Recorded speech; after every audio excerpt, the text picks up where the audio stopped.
আসসালামু আলাইকুম আজকের এই আমাদের ফাউন্ডেশন পরিচালিত থেকে আজকে আয়োজিত ইতিমদের সাথে ইফতার মাহফিল মার্কা জরুরি জিহাদ প্রতিষ্ঠানে আসছি আমরা। এখানে সবাই দিন বাইরে আছেন, কাজ করতেছেন। নেকির কাজে সহযোগিতা করো, পরস্পর তোমরা একে অপরকে পাপের কাজে, সীমা লঙ্ঘনের কাজে সহযোগিতা করবে না।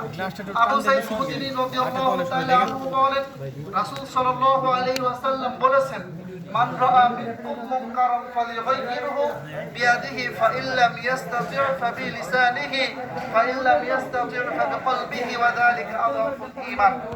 রাসূল সাল্লাল্লাহু আলাইহি ওয়াসাল্লাম বলেন, তোমাদের মধ্যে যে ব্যক্তি অন্যায় গর্হিত কোনো কাজ দেখছেন, আলোচনা রাখছেন আমাদের প্রিয় মুস্তাফিজুর রহমান ভাই।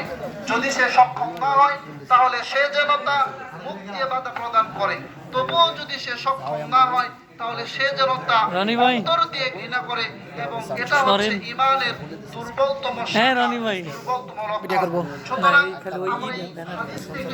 এই মেসেজটা পাই যে আমাদেরকে অন্যায় কাজে বাধা প্রদান করতে হবে এবং ন্যায়ের কাজে আমাদের অদম্য ফাউন্ডেশন যতক্ষণ পর্যন্ত আমাদের মাঝে ন্যায় এবং ইনসাফ ভিত্তিক কাজ করে যাবে, ততক্ষণ পর্যন্ত আমাদের উপর দায়িত্ব হলো অদম্য ফাউন্ডেশনের জন্য দোয়া করে, আর্থিক সাহায্য করে, তাদেরকে কায়িক পরিশ্রম দিয়ে সহযোগিতা করা এবং তাদেরকে সর্বোচ্চভাবে উৎসাহ প্রদান করা।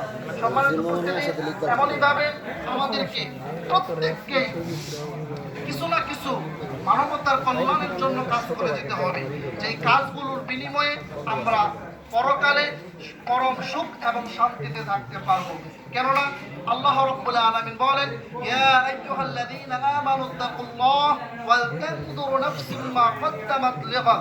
আল্লাহ রাব্বুল আলামিন বলেন, হে বিশ্বাসীগণ, হে ঈমানদারগণ, তোমাদের প্রত্যেকেরই লক্ষ্য করা উচিত সে আগামী কালকের জন্য কি পাঠিয়েছে, কি আমল পাঠিয়ে, আমাদের প্রত্যেকের লক্ষ্য করা উচিত। সুতরাং আমরা